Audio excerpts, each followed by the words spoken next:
राधे राधे, जय श्री सीताराम।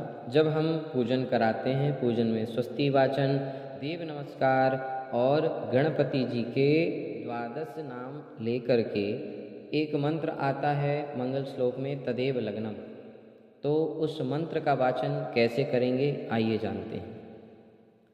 ओम तदेव लग्नम शुदिनं तदेव